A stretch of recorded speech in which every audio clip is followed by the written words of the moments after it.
Welcome friend, स्वागत है दोस्तों एक बार फिर से आपके अपने YouTube channel learn health medicine में, जहां पाते हैं दवाइयों के बारे में पूरी जानकारी हिंदी में। आज के इस वीडियो में बात करने वाले हैं सेफेक्जिम टैबलेट के बारे में। आज हम जानेंगे सेफेक्जिम क्या है, इसके कौन कौन से पॉपुलर ब्रांड नेम मार्केट में आते हैं, इस दवा का उपयोग कहाँ कहाँ लिया जाता है, इसके क्या क्या साइड इफ़ेक्ट हैं और क्या क्या सावधानियां रहनी चाहिए। इसलिए वीडियो को अंत तक देखें जिससे कि आपके सारे कॉन्सेप्ट क्लियर हो सके।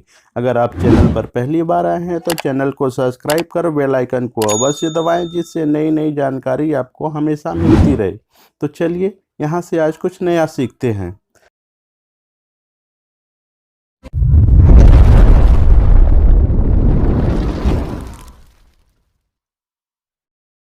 हेलो फ्रेंड, सेफेक्जिम एक प्रकार की एंटीबायोटिक है जो कि टैबलेट, सिरप, सस्पेंशन व डिस्पर्चेबल टैबलेट के रूप में अवेलेबल रहती है। अगर हम इसके बारे में डिटेल्स में देखें तो यह एक प्रकार की थर्ड जनरेशन ओरल सिफेलोस्पोरिक एंटीबायोटिक है जो कि ग्राम पॉजिटिव व ग्राम नेगेटिव दोनों ही बैक्टीरिया के इन्फेक्शन में काम आती है। यह मेडिसिन बैक्टीरिया के सेल वॉल सिंथेसिस को इनहिबिट करती है, जिससे बैक्टीरिया ग्रो नहीं कर पाता है और इससे हमारी बीमारी ठीक हो जाती है। अब हम अगर इसके कॉमन ब्रांड नेम की बात करें तो GP200, टॉपसेप, सेफिक्स, एसिसजिम, सेफमा, टेक्सिम ओ और महासेप 200, इनमें से आप किसी भी ब्रांड को काम में ले सकते हैं। इन सब का यूज एक ही प्रकार का है और इसका जेनरिक फॉर्म भी आप काम में ले सकते हैं, वह आपको मार्केट में सस्ती अवेलेबल हो जाती है। अब हम इसके डोज फॉर्म की बात करें तो यह मार्केट में टैबलेट के रूप में अवेलेबल है। इसकी जो टैबलेट आती है उसकी स्ट्रेंथ 200 मिलीग्राम, 100 मिलीग्राम व 50 मिलीग्राम की डिस्पर्चेबल टैबलेट के रूप में अवेलेबल रहती है। इसके अलावा यह सस्पेंशन फॉर्म में अवेलेबल रहती है। दोस्तों, इसके यूज के बारे में बात करें तो सबसे पहला यूज ओटाइटिस में। ओटाइटिस का मतलब होता है ऐसी कंडीशन जिसके अंदर कान में सूजन आ जाए या फिर कान में इन्फेक्शन होने की वजह से कान बहने लग जाए या कान में दर्द हो, साथ ही मरीज को बुखार हो या फिर चक्कर आना चालू हो जाए, तो उसे हम ओटाइटिस कहते हैं। और डॉक्टर द्वारा ओटाइटिस कंडीशन में भी सेफेक्जिम टैबलेट को प्रिस्क्राइब किया जाता है।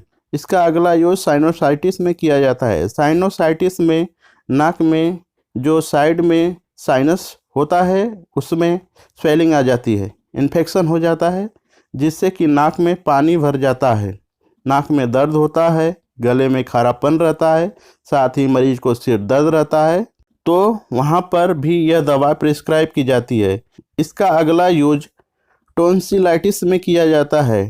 टॉन्सिलाइटिस के अंदर टॉन्सिल में सूजन आ जाती है, गले में दर्द होता है और अगर ज़्यादा सूजन रहती है तो मरीज को बुखार तक आ सकता है, तो वहाँ पर भी सेफेक्जिम टैबलेट को इन्फेक्शन को दूर करने के लिए प्रिस्क्राइब किया जाता है। इसका अगला यूज चेस्ट में लंग से संबंधित बीमारी यानी कि ब्रोंकाइटिस, न्यूमोनिया, रेस्पिरेटरी इन्फेक्शन या फिर एल्वेलाई इन्फेक्शन, न्यूमोनिया यानी फेफड़े में बैक्टीरियल इन्फेक्शन होता है, तो वहाँ पर भी सेफेक्जिम टैबलेट को भी डॉक्टर द्वारा प्रिस्क्राइब किया जाता है। सेफेक्जिम का अगला यूज है यूरिनरी ट्रैक्ट इन्फेक्शन में, यानी कि जब किसी मरीज के पेशाब में जलन होती है या पेशाब की थैली में किसी प्रकार का इन्फेक्शन होता है, तो वहाँ पर सेफेक्जिम टैबलेट को दिया जाता है। इसका अगला उपयोग है फीमेल के अंदर वाइजाइनल डिस्चार्ज या वाई डिस्चार्ज में रहता है। जब कभी भी वाई डिस्चार्ज फीमेल में होता है तो सेफेक्जिम की 400 मिलीग्राम की सिंगल डोज दी जाती है। इसके अलावा मेल के अंदर टेस्टिन में इन्फ्लामेशन हो, सूजन हो जाए टेस्टिन में, तो भी सेफेक्जिम टैबलेट को प्रिस्क्राइब किया जाता है। दोस्तों, अगर इसके साइड इफ़ेक्ट की बात करें तो यह जनरली नॉर्मल ही है। इसका सबसे पहला साइड इफ़ेक्ट है गैस्ट्रिक डिस्टर्बेंस, जिसमें माइल्ड गैस्ट्रिक अपसेट होता है, जिसके अंदर डायरिया, एब्डोमिनल पेन या फिर एब्डोमिनल अपसेट हो सकता है। इसका अगला साइड इफ़ेक्ट नाउजिया और वोमिटिंग। कभी कभी इसकी वजह से आर्टिकेरिया यानी कि स्किन पर रैशेस और खुजली चलना हो सकता है। साथ ही पेशेंट के अंदर हेडेक और डिजीनेस की संभावना रहती है। अगर आपको इससे भी ज़्यादा साइड इफ़ेक्ट दिखे तो आप तुरंत डॉक्टर से सलाह लें और दवा को रोक दें।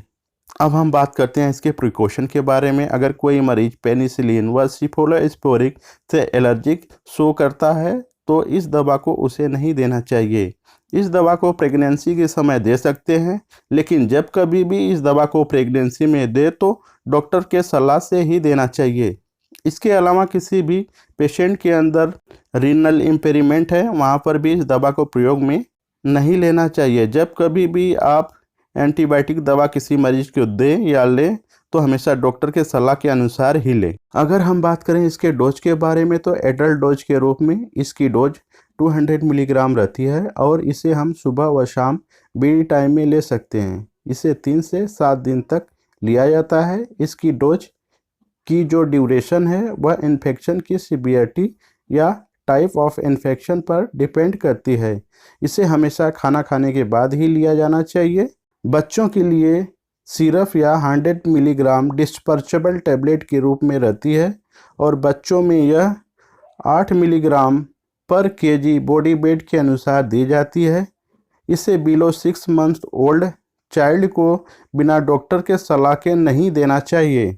तो दोस्तों, यह थी जानकारी सेफेक्जिम टैबलेट के बारे में। यदि वीडियो की जानकारी पसंद आई है तो वीडियो को लाइक करें व चैनल को सब्सक्राइब कर बेल आइकन को अवश्य दबाएं, जिससे आने वाली सारी वीडियो सही समय पर मिलती रहे। Thanks for watching this video. Have a good day. See you soon.